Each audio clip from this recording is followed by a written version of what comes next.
ay tungkol sa variety at variasyon ng wika. Ang variety ng wika ay tumutukoy sa iba't ibang anyo ng wika batay sa lugar, grupo o individual. Samantala, ang variasyon ng wika ay ang pagkakaiba ng paraan sa pagsasalita na makikita sa pang-araw-araw na komunikasyon. Sa video na ito, makikita ninyo ang mga halimbawa ng wika sa totoong buhay, mula sa natatanging paraan ng pagsasalita ng isang tao sa mga salita at ekspresyon ginagamit ng iba't ibang pangkat etniko hanggang sa sociolect at register. Layunin namin ipakita kung paano ang wika ay buhay, dinamiko at mahalaga sa pagkakakilanlan, kultura at pag-ugnayan sa isa't isa. Maayag masulot ta kanisa alan. Mapiyak pipita, ito may plano. Sige, magsabot ta karon para sa itong buhatong puhon. Inuman sa programa habang-hatol ta para makabulit kidan ng mga bata. Ito muna ka na, pupadaw ko storytelling. Storytelling. Okay kayo, ako saan mag-andam sa sa mga gamit para atong gamiton. Sige, maayad hayan. Awiton tadol lang alan sa mga awit ta para makabulit kidan alan. Yung mapianan, mapigirap ko magugupatan na mas magal mapasan. Okay kayo, magtinabangan tatanan para dali ra mamuman. Yaki dun. Ang eksena nito ay nagpapakita ng paggamit ng dialect dahil ang bawat tauhan na nagsasalita gamit ang wika karaniwang gamit sa kanilang rehiyon. Cebuano para kay Erich, Maranao para kay Norhani, at Talaandig para kay Marimar. So kahit iisa ang sitwasyon at pareho silang nag-uusap tungkol sa group project, nag-iiba ang paraan ng kanilang pagsasalita ayon sa kanilang pinanggalingang lugar. So ipinapakita ng eksena ito na ang dialect ay bahagi ng kanilang pagkakakilanlan at natural itong lumalabas sa pakikipag-usap nila. So dahil dito, nagiging mas makatotohanan at mas makulay ang eksena dahil makikita kung paano nagkakaintindihan ng mga magkakaibang tagapagsalita gamit ang kanilang anyo ng wika. Magandang hapon, Ate Nor, Ate Mar. Ang sabi kasi ng research advisor natin na i-review natin yung introduction, siguraduhin daw natin na malinaw ang ating statement of the problem at yung research objectives natin. Sige, Eric. Ito, nakahanap na rin ako ng tatlong updated studies na maaari natin ilagay sa related literature natin. Ito ay galing sa mga reputable academic sources. Nakikita na rin yung methodology. Pa-check na rin ako kung sapat na yung detalye ng mga data gathering, procedure, and statistic treatment. Mabuti naman kasi kailangan natin itong ayusin, kailangan natin ayusin yung formatting bago natin ipasa. Yung APA natin na style, kailangan natin siguraduhin na ang citations at yung reference list para maiwasan natin yung mga errors.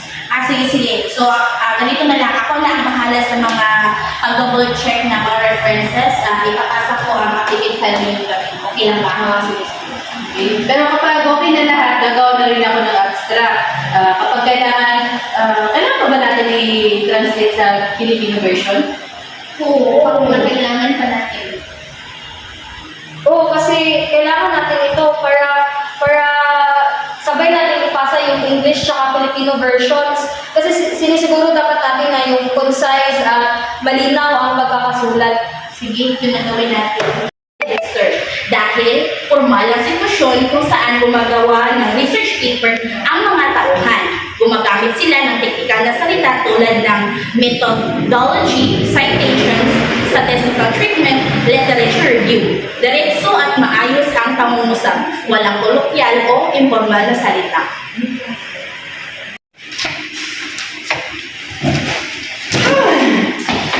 Toxic na ako sa Akash Best na gusto ko na mag-reply na parang bubuyog.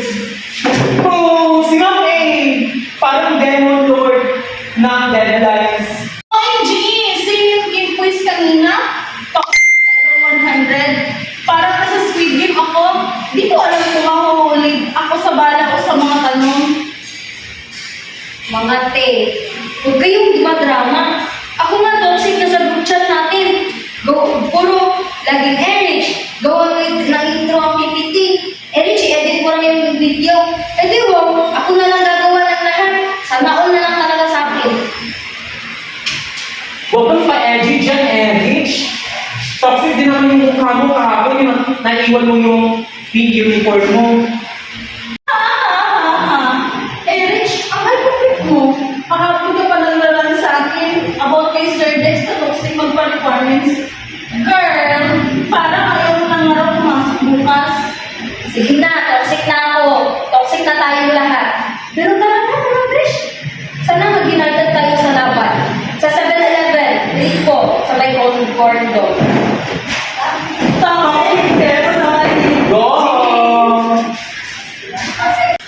Ang eksena nito ay halimbawa ng sociolic dahil gumagamit ito ng mga salitang pangkabataan, slang at halo-halong Filipino-English expression na karaniwang ginagamit lamang sa particular na grupo ng mga estudyante.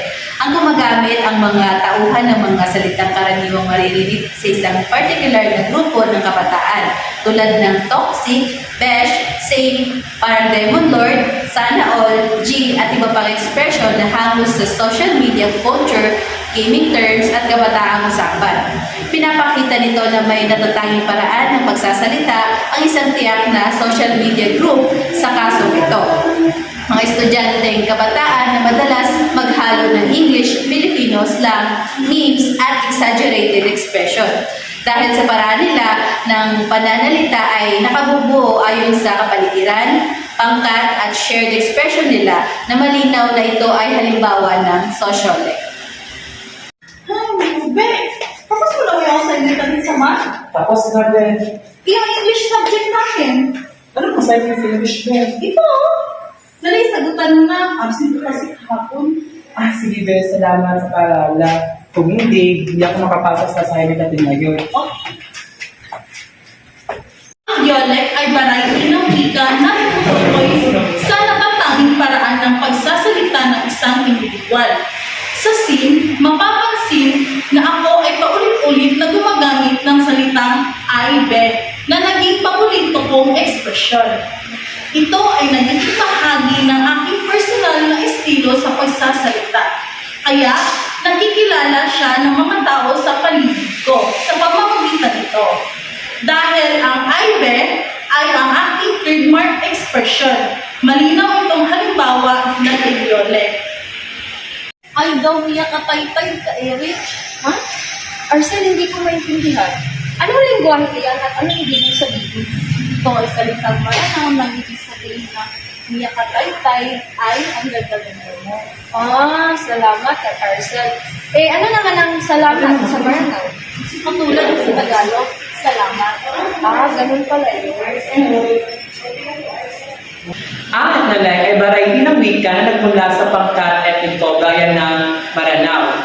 Sa scene, gumagamit si Arcel ng salitang Maranao na miyakatayted na bahagi ng kanilang wika etniko. Ito ay nagiging tanda ng kanilang kultura at pagkakilanlan. Gaya ito ay malinaw na halimbawa ng etnolek. Sa paggawa namin ng dokumentaryong ito, napagtanto namin na ang wika ay buhay at patuloy na nagbabago. Nakita namin na ang bawat tao, bawat grupo ay may sariling pananalita at lahat ng ito ay may kahulugan mula sa idiolect, ethnolect, sociolect, dialect at iba pang variety ay nagpapakita sa atin ng ating pagkakilanlan.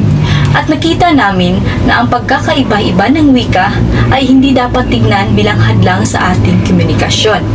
Sa halip, ito ay nagsisilbing tulay sa atin sa pag-unawa sa ating kultura, pinagmulan at karanasan bilang isang tao.